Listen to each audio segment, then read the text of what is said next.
History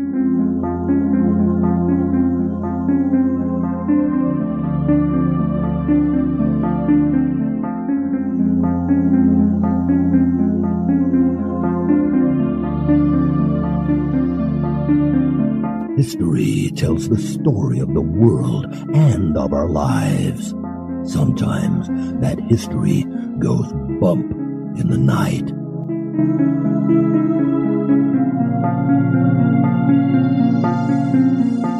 Broadcasting from the center of oddity and the supernatural in Central Florida, it's the History Goes Bump podcast. Hello, you spooktacular people. Welcome to this 355th episode of the History Goes Bump podcast. Ghost tours for the theater of the mind. I am your host, Diane. And this is Kelly. Kelly, our location was suggested by listener Lisa Heutmaker, and that is Forepaugh's Restaurant up in Minnesota. So we're going to Minnesota again. Excellent. I hope you have your parka. It is probably getting a little bit chilly up there. And I love the name of this restaurant because it has the same name as one of our circus people. This is true. There was Forepaugh Circus, if you've listened to the circus miniseries that we did. So I thought that was really cool. Unfortunately, this grand location, which is a gorgeous home, and this wonderful restaurant that I'd heard all kinds of good things about, is now closed. And it actually closed before COVID, but if it hadn't, COVID might have taken it out too, because it's taken out a lot of them. Sure. Before we get into talking about the history and haunts of this location, we want to welcome into the Spooktacular crew Dustin, Carla with a C, Michael, Tie-Dye and Treasures, Logan, and Rebecca. Welcome to the crew, everybody. And wait, Mart, what are you doing? Mart, come on. Why is he grabbing the microphone? I just want to say hi to my friend Jess. Hi, Jess. From your grave digger buddy, Mort. Oh, well, that was very sweet. Thank you for welcoming Jess, Mort. I hope he's listening. And now, this moment in Oddity.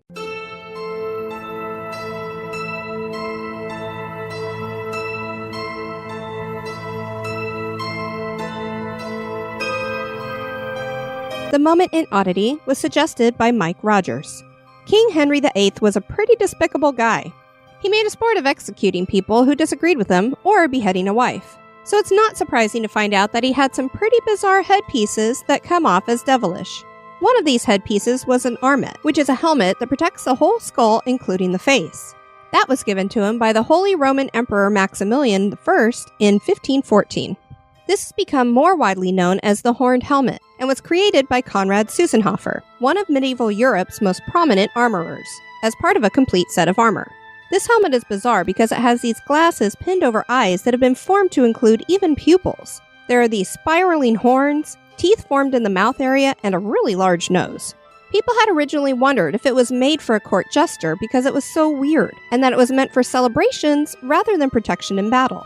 And it probably was meant more for parades because wearing this thing in battle would have served as a good distraction, as it would have made the enemies fall over laughing, rather than striking fear into them. Upon closer inspection of the helmet, one can see that it even has the added details of crow's feet around the eyes and stubble on the chin. Today, the helmet can be seen at the Royal Armouries Museum in Leeds, England. The horned helmet of King Henry VIII certainly is odd.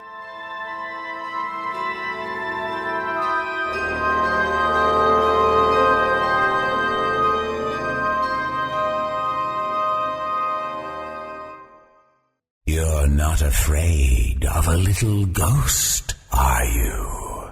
And now, this month in history.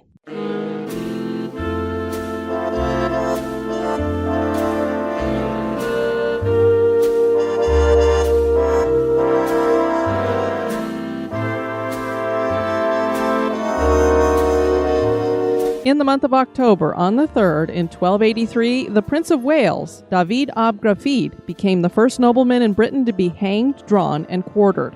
This form of execution would reign for 700 years.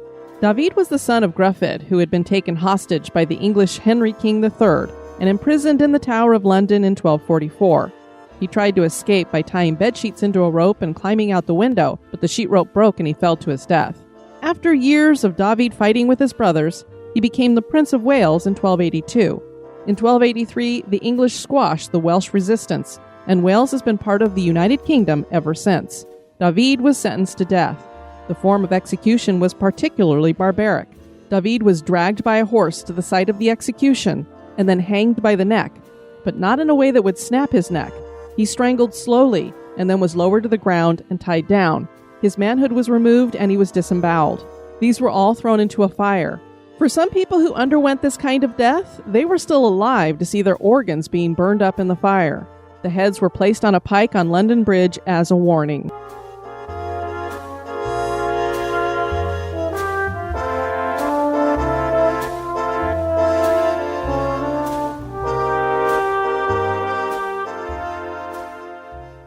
Forepaugh's restaurant was once housed within the beautiful mansion for which it's named. The restaurant shuttered in March of 2019 after the death of its executive chef. Before closing, this was considered one of the most haunted restaurants in Minnesota. There are thought to be at least 3 spirits in this former home, including the man who had built it. One has to wonder if these ghosts are lonely now. Join us as we explore the history and hauntings of Forepaugh's restaurant.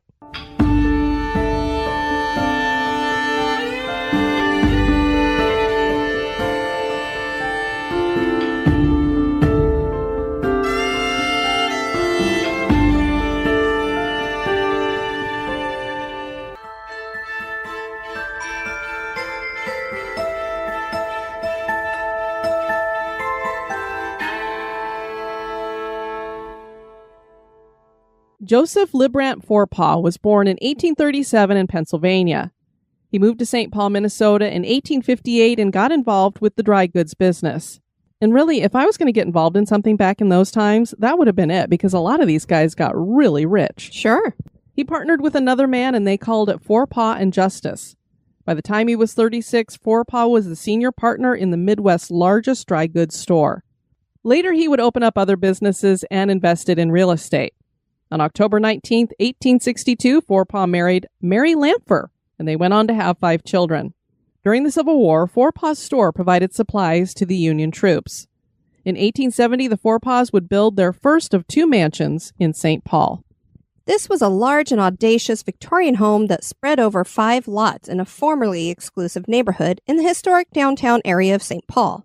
This neighborhood is known as Irvine Park, which is west of downtown St. Paul. The neighborhood was platted by fur trader Henry Maurer Rice and shipping magnate John Irvine, for whom it was named in 1849. A New England-style public square was planned in the middle of the neighborhood and named Irvine Park. In 1881, the Pendergast family paid to have a beautiful 3-tiered fountain added to the park. Many mansions were built here, but eventually most became boarding houses that deteriorated over time. By the 1970s, around 90% of the homes were unlivable, and the city was going to tear down most of the homes and build high-rise apartments. Thankfully, that didn't happen. That fountain that family had put in there would eventually get dismantled and taken out, but it was replaced once we get back into refurbishing this park, and they built another one that is very similar to it. So the fountain that is there today is not the original. One of the beautiful homes that is still here is the Dr. Justice O'Hage house that was built in 1889. It is Victorian in style and has 3 stories. The doctor designed it for his wife, Augusta, with a tower and yellow bricks to resemble the home she grew up in as a child. Unfortunately, she died right before moving into the house, so I thought that was so sad because here he built this house specifically for her. He was left to raise their 5 kids alone. His claim to fame was performing America's first successful gallbladder surgery. And fun fact, the blue John McDonald house next to the doctor's house has an interesting claim to fame. This is one of those huge houses, Kelly, that they managed to move from one location to another using a flatbed semi. That always blows my mind. And you and I, we were in that one house when we were in Longwood, and it was a smaller one, granted. It was a cute little store that, had a lot of kitsch things in it and stuff like that. Right, it was quite small. But on the wall, and I think I posted it on Instagram, you can see this flatbed trailer going down the middle of the street, and it's got this full house sitting on the back of it. It's and crazy we're like, looking. How in the world do you move a house like that? And they used to move these huge homes like that all the time. We'd never see that today, it doesn't seem like. Usually it's just a mobile home you see moving down the street. Right, yeah, you don't see that unless it's something historic. So this took place in 1978 when they were moving it. And it had to be left overnight on the street, and it got a ticket for being illegally parked. This is the only St. Paul home to receive a parking ticket. That's hilarious. I thought so too. And we imagine it might be the only house to receive such a dubious distinction still today. I'm sure. I can't imagine too many other ones have had that. Forepaugh had his 3-story mansion designed so that every window looked out over the manicured grounds and gardens. There are several covered porches. The interior of the house has hand-carved wood, chandeliers, fireplaces, a ballroom on the top floor, and the finest furniture. The Forepaughs hired multiple servants to help run their home, and this included a young Irish maid named Molly. Forepaugh took a liking to Molly. Before long, the two were wandering off to locked rooms and carrying on a torrid affair. Mary Forepaugh eventually walked in on the two while they were in bed together. She understandably was angry, and she demanded that Joseph take the family away to Europe, which he did in a bid to save his marriage. Now, I don't know about the timing on all this, but eventually it came out that Molly was pregnant. I don't know if this happened before the family decided to go over to Europe or if news came out afterward, but now she's all alone and she's going to have to care for this baby. She fell into a deep depression, and one day she climbed up to the 3rd floor of the mansion and she hanged herself outside a window. The Forepaughs returned to St. Paul, but Mary would not move back to their former mansion, and so they built a new mansion that overlooked the other one. I mean, it's still right there, so I don't really understand what the difference is, but okay. This was on Summit Avenue and was completed in 1891, and you guys might remember that Summit Avenue, that's where the Griggs Mansion that we did on a previous episode not too long ago was located. So they moved up to where the other rich people were hanging out, I guess. Forepaugh spent a lot of time looking out at the old property and even walked the grounds of his former home in a real state of melancholy. In early July of 1892, Joseph boarded a streetcar and headed to the woods near Selby and Hamlin. There he committed suicide using a gun. He was reported missing and took a few days before one of Forepaugh's grandchildren that had seen him get on the streetcar was able to guide the police to the area where they found his body. No suicide note was left, so people have had to speculate as to why he decided to end it all. One reason was thought to pertain to his finances. He was suffering some difficulty with money and he worried about becoming poor. The other reason is that he either felt guilty over Molly committing suicide or he was sad about her death and the death of their unborn child 30 years earlier. I don't know what contributed to what, and I've also heard a story that he killed himself on the former property where Forepaugh's is, but I don't know. I don't know where this other story would have come from then that he got on a streetcar and went somewhere, so... The Forepaughs had sold their Irvine Park home to a well-known Civil War general named John Henry Hammond. As we said, many mansions in this neighborhood became boarding houses, and that happened to this mansion in the mid-1900s. A World War I and World War II veteran named George became the caretaker of the boarding house. One day, he was attacked and hurt very badly. He had to leave his job, which was hard because he was very attached to the former Forepaugh house. Eventually, the house deteriorated and would have been torn down had a private company not bought it in 2007. This company refurbished the house and opened it as a French restaurant. It changed hands and became the Forepaughs restaurant until closing last year. There were 11 dining rooms. One of the neatest rooms was the wine cellar, which had glass doors that opened into a dining room, and it had a copper ceiling and limestone walls. Many original items were still part of the restaurant, including the front doors, the elaborate staircase just in from the front door, and there were old photos of the house hanging on the wall. The bar was amazing, and a rooftop terrace gave a view of the park. The Fitzgerald room was a private dining room with a skylight and shrouded in curtains. So it seems like this was a really nice place to eat. If any of our listeners had ever gotten a chance to eat there, we'd love to know your experiences about it and what you thought about it.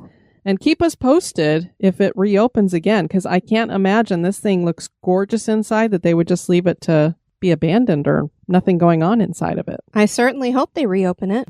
Many people have claimed to have experienced unexplained things inside the home throughout the years.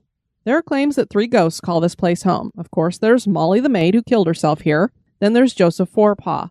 And strangely, George is said to haunt the place too, even though he didn't die inside the house, because the attack didn't kill him as far as I know, or maybe he died later, but it wasn't here. Right, but he was very fond of the building. Exactly. There's been so much activity that Forepaugh's restaurant has been given the title as the most haunted restaurant in Minnesota. There's a fireplace inside the restaurant that many believe is a portal where ghosts enter and exit the home, so possibly there might be more than just these 3. Joseph has apparently come back to his former home even though he did not die there. Perhaps because he carried on his affair with Molly here. Joseph's full-bodied apparition has been seen, and he is usually wearing pinstripe trousers, a black waistcoat, silk vest, and derby hat. His spirit roams the entire mansion, with his most favorite spots being the main staircase and the basement. The basement often features cold spots, rustling noises, and the lights flicker. This one, I think, is kind of strange because how often would the man of the house gone down to the basement? Unless it was to check out the wine cellar, maybe. Maybe he had a man cave.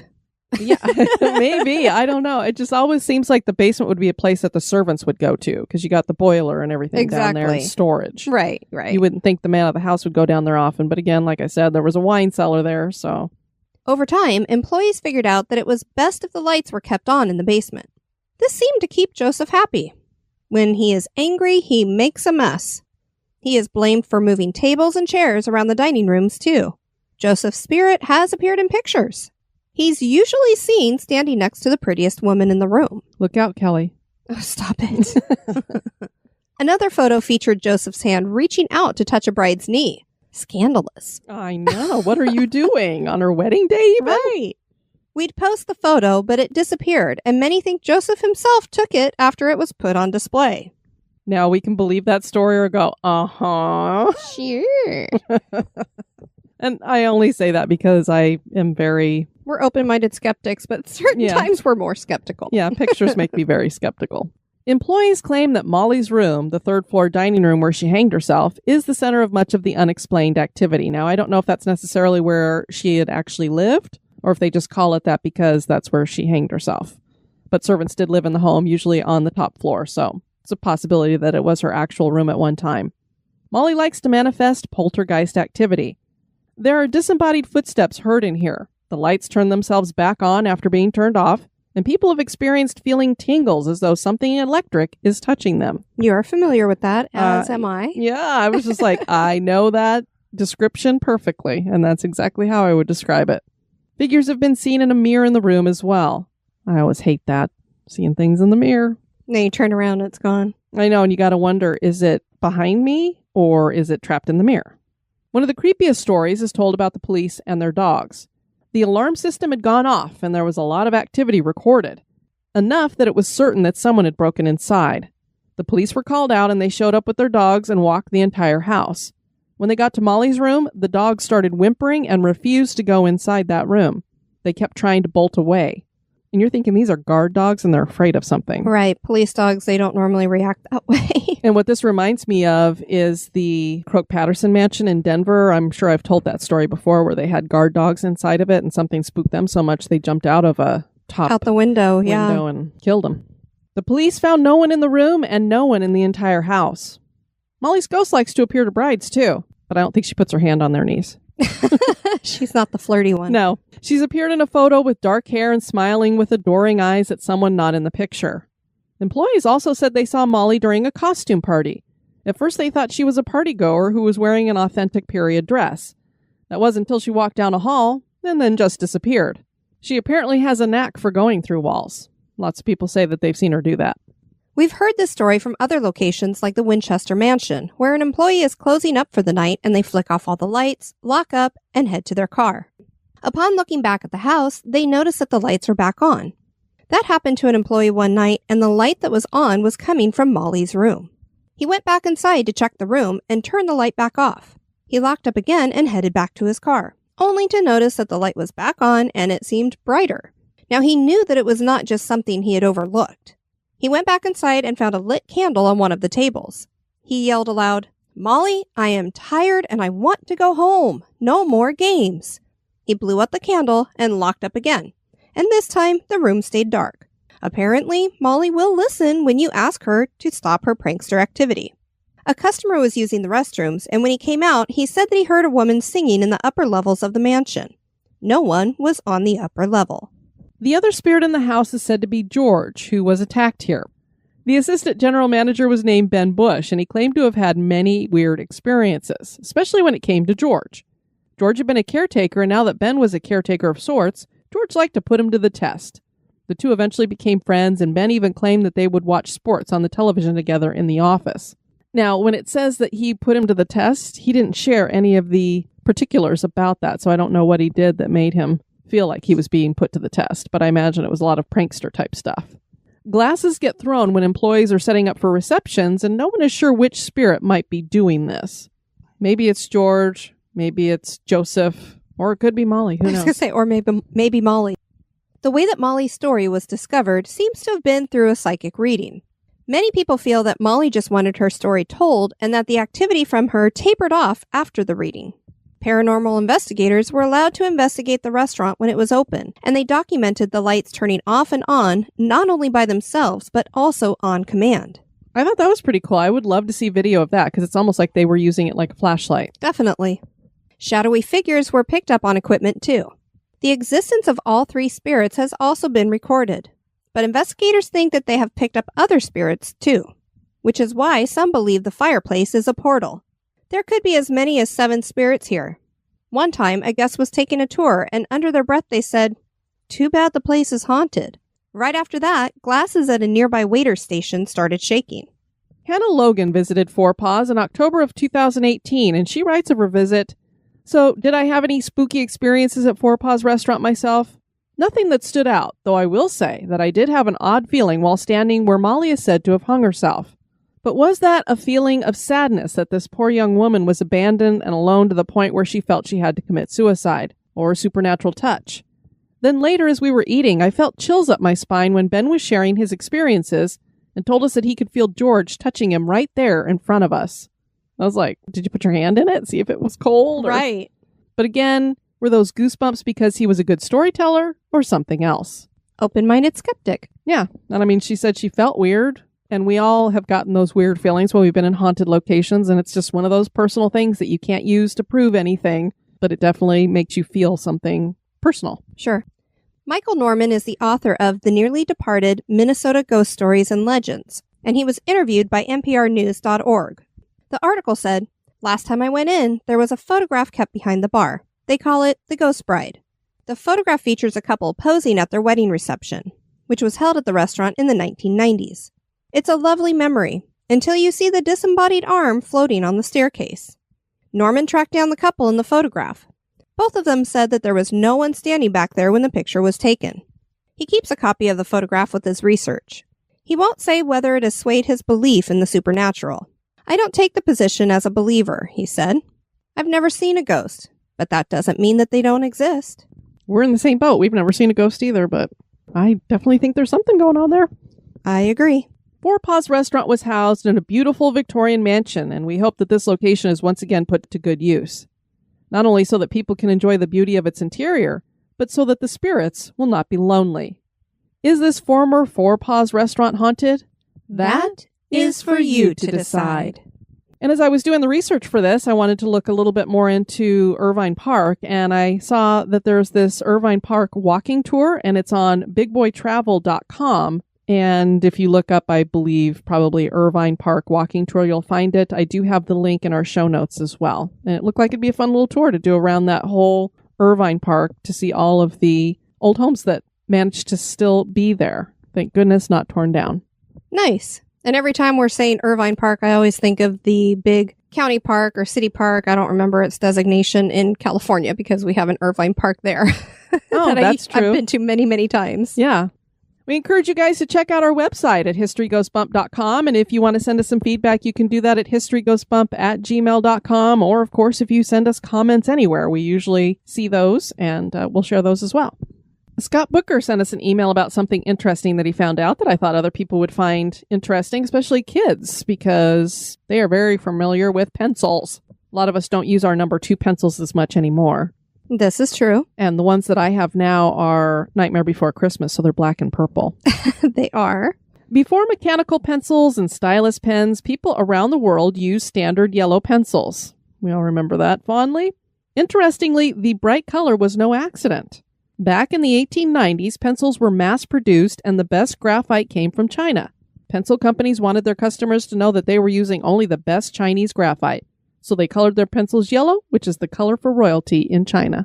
Oh, interesting. Yeah, I had no idea. I never even wondered. I wonder why a pencil is yellow. Yeah, it's on purpose. Thanks for sharing that, Scott. Dee sent us an email. It says, "It's 2 a.m. and I am at work in an office by myself with the only light, the light directly over my desk.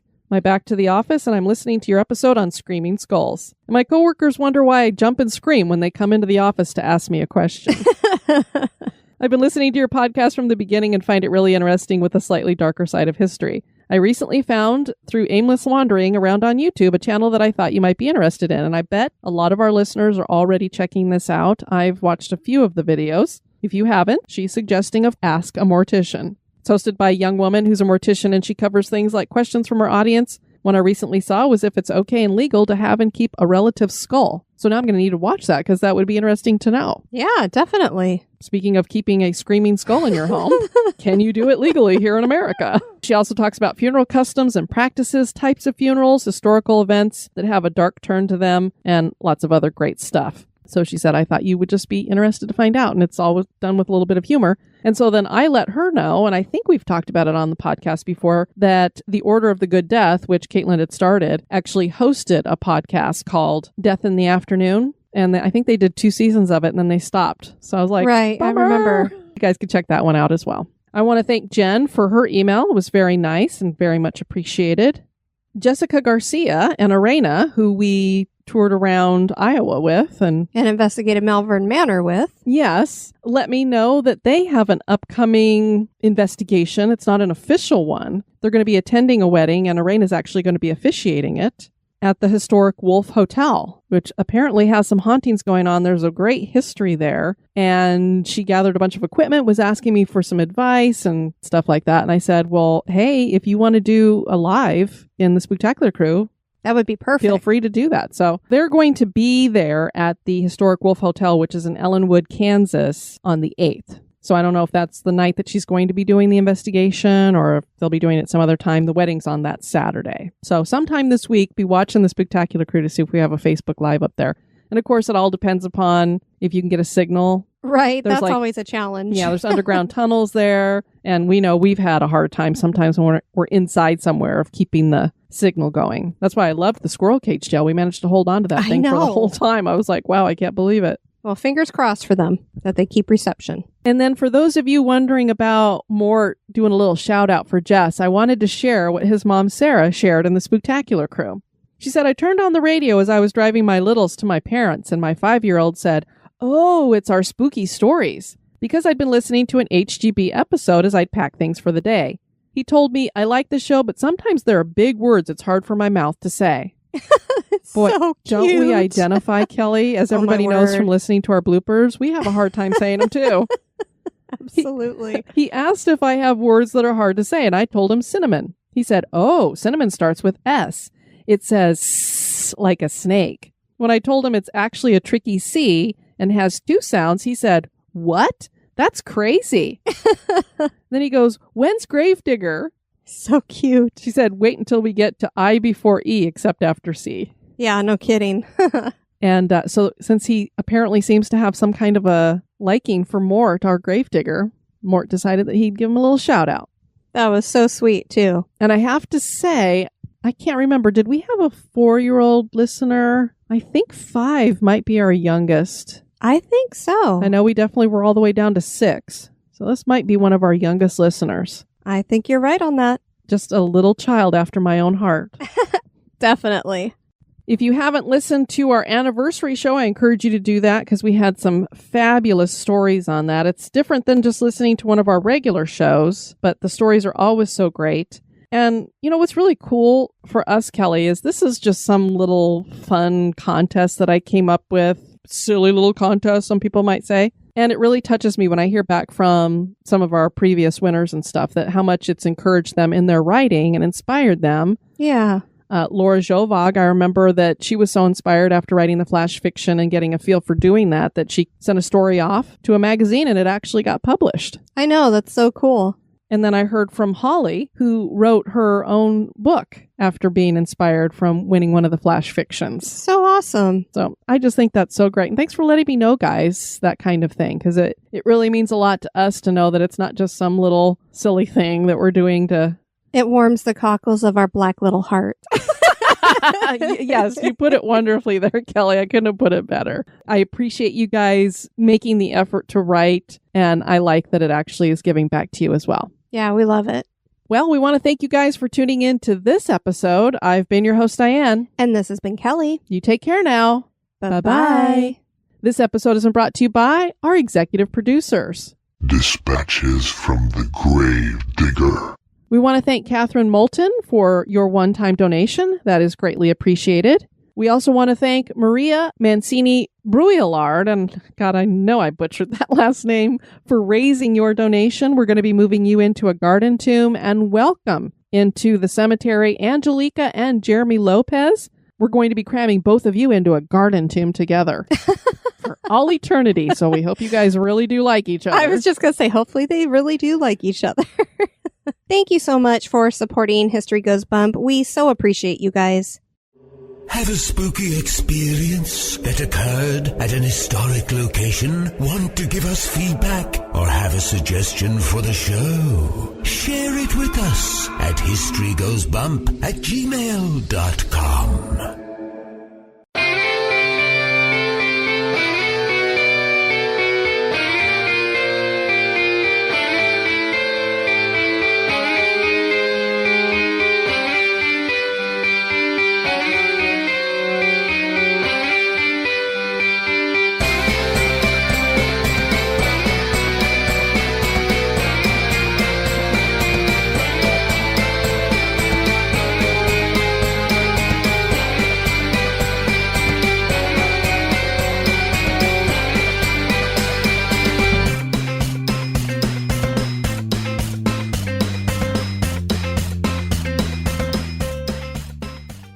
The moment in Oddity was...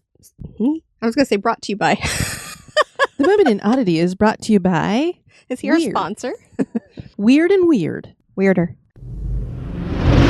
King Henry VIII was pretty... The 8th?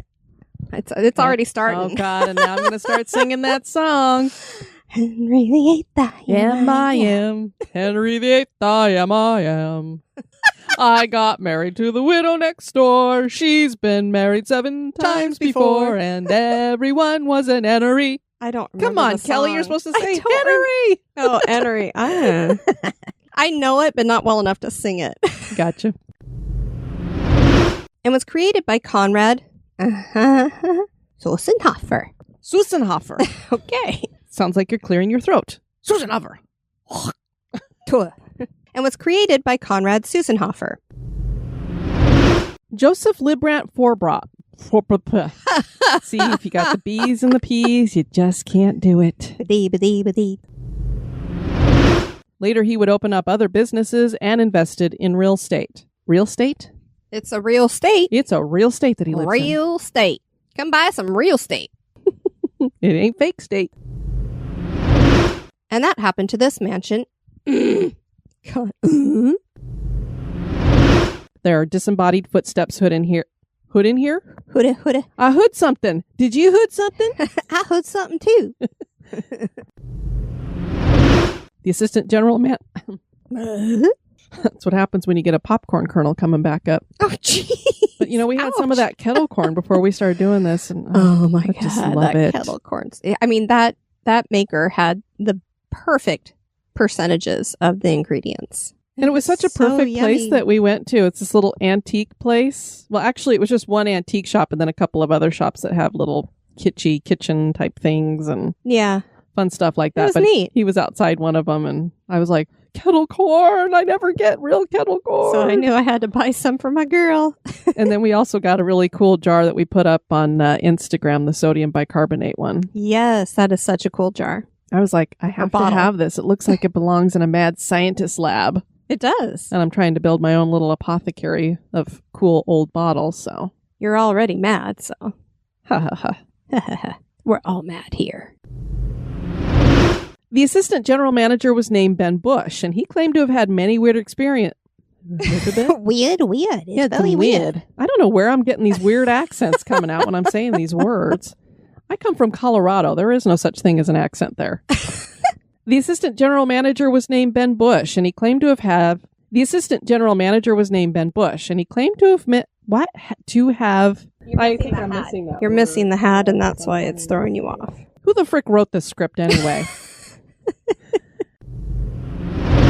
Glasses at a nearby waiter state. Right after that... I love it when you do that. It's like, are you like yelling at the microphone yourself? I'm yelling at myself.